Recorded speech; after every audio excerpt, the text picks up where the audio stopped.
Après le tour de magie extraordinaire de Ounou sur Ilanta, continuons notre exploration, chers auditeurs-lecteurs, à l'intérieur du programme de l'écrivain. Nous comprendrons mieux ainsi ce qui se passe ici dans ce jeu de l'île en soi. Nous sommes en émission spéciale avec Loan et son père regardant le carnet de l'écrivain sur Radio Eden Rock, la radio de l'instant. Radio Eden Rock. L'écriture de Loan de l'instant présent. Il écrit l'instant présent, comme moi aussi. Moi, chacun son flux et chacun son étape aussi, de là où on en est avec notre conscience. Voilà, on utilise, et là en fait, voilà, on coque le chat, Le chat. on fait de la main. Si tu vas faire le résumé là. Peut-être je vais faire un peu d'histoire. Et donc voilà, après tout ça, il y a rien jusqu'à là. Il y aurait un truc à écrire là. Alors, on verra ça plus tard. Voilà, La plume. la plume posée. On verra ce qu'elle va donner dans X temps.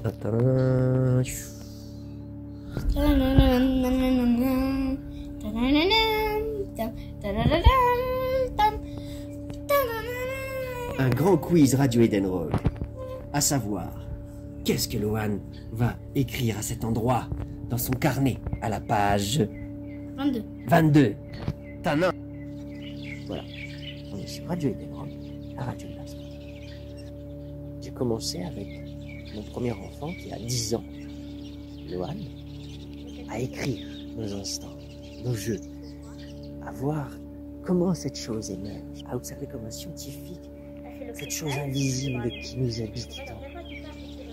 Et c'est à travers les écrits qu'on a réussi à nous créer des repères dans cette à en extraire des objets clairs, des jeux précis de mouvements conscients.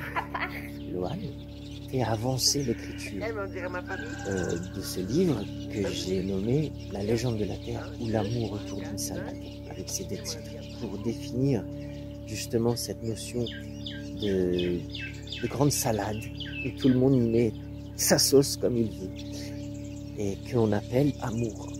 Amour, lumière, vie, système de cosmogonie, etc. Dans ce livre, je mets en scène la création d'une radio que je romance avec un protagoniste, un filament, qui va décrire les instants de ce roman, qui va présenter des espaces et des temps qui correspondent forcément à nos intérieurs d'écrivains, c'est-à-dire Tara et moi, et les enfants, Isha et Loan, puisque l'histoire a été impactée par leur arrivée sur Terre. Tous les gens sur Terre ont impacté cette histoire en fait. C'est ça le système. On est tous des gens. Des gens bons, des gens cons, mais des gens. Ouais, des gens qui veulent sortir du système en courant derrière eux. Il ne faut pas chercher à aller ailleurs, à sortir de la matrice ou quoi que ce soit. Nous sommes la matrice. Tu ne vas pas sortir de toi.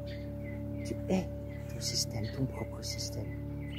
Parce que c'est toi-même qui vas toujours générer ta réalité à l'endroit où tu es. Et alors on a tous tendance un petit peu à se phaser à cette dite norme.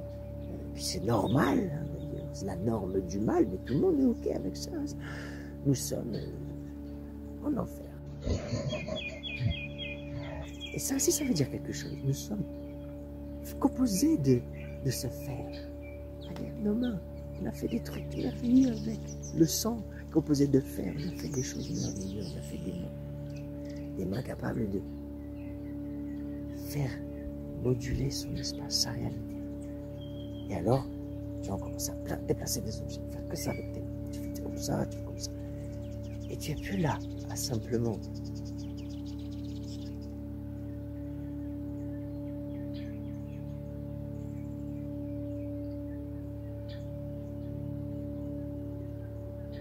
créer des lignes, des formes. Voilà ce que fait l'enfant. Il apprend à faire ça. Il fait des lignes, des formes.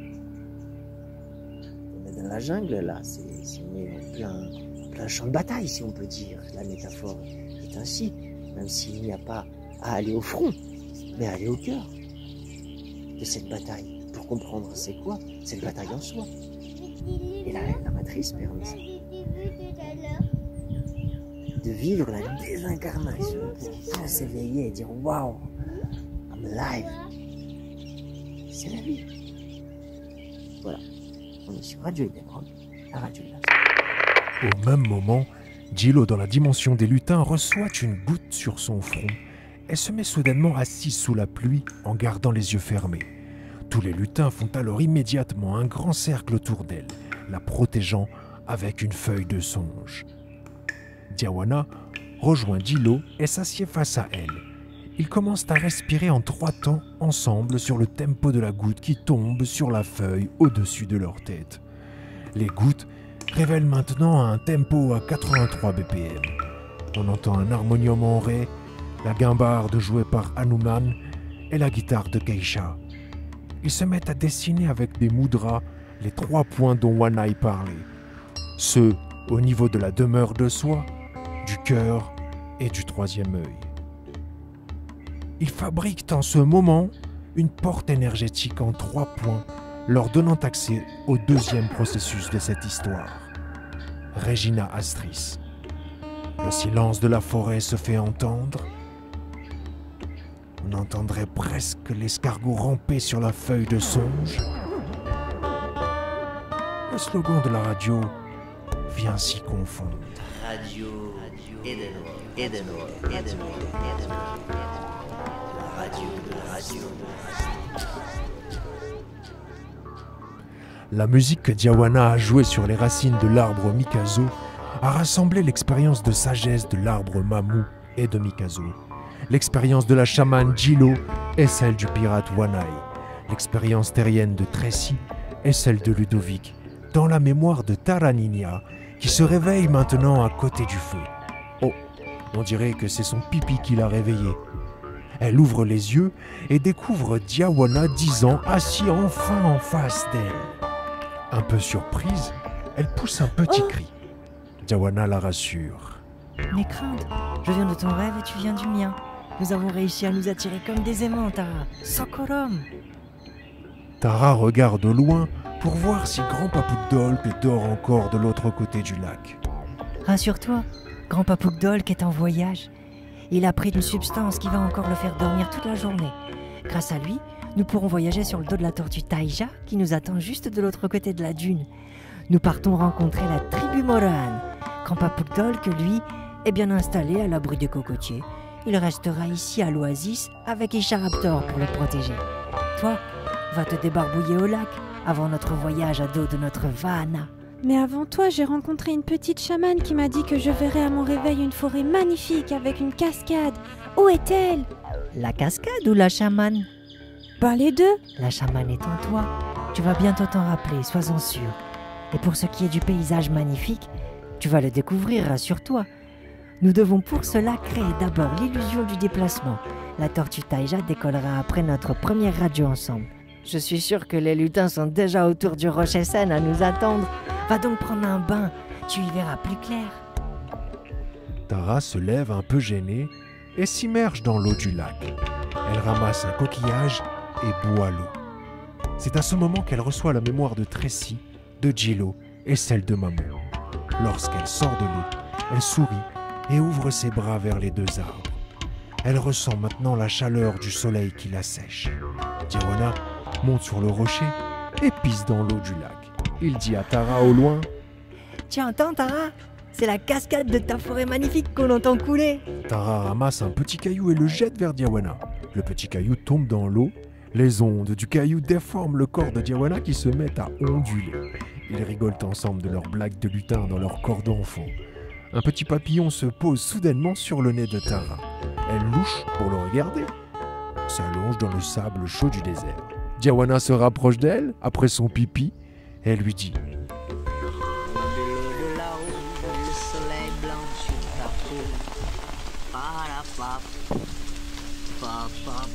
Tu as vu que le paysage a changé, Tara? Le papillon s'est posé sur la plus belle fleur. Ah oui? Je suis une fleur, moi? Oui, tu es comme la rose blanche qui innocemment danse comme le vent lui-même. Une brise fait décoller le papillon qui poursuit son chemin de l'instant. Il se pose un peu plus loin et lorsqu'il ferme les ailes, nous nous retrouvons à présent, chers auditeurs lecteurs, dans la dimension de la Terre. J'ai l'impression que Jilo et Diawana, les lutins, ont réussi leur voyage d'incarnation. C'est grâce à la mémoire de l'eau que l'au-delà se retrouve juste là devant eux, comme cette eau de pluie qui nous donne accès à la mémoire de l'univers. De l'eau de pluie, de l'eau de là-haut, et le soleil blanc sur ta peau. C'est avec le dicton de Keisha, le parrain cosmique de Isha, que celle-ci pénètre la Terre comme une goutte d'eau cosmique. À chacun de vous, chers auditeurs lecteurs, d'accueillir la vie en ouvrant votre cœur à cette chanson unique d'Ololapli que nous écoutons sur Radio Eden Rock, la radio de l'instant. Radio Eden Rock. Radio Eden Rock. Radio Eden Rock. La radio de l'instant. Radio Eden Rock.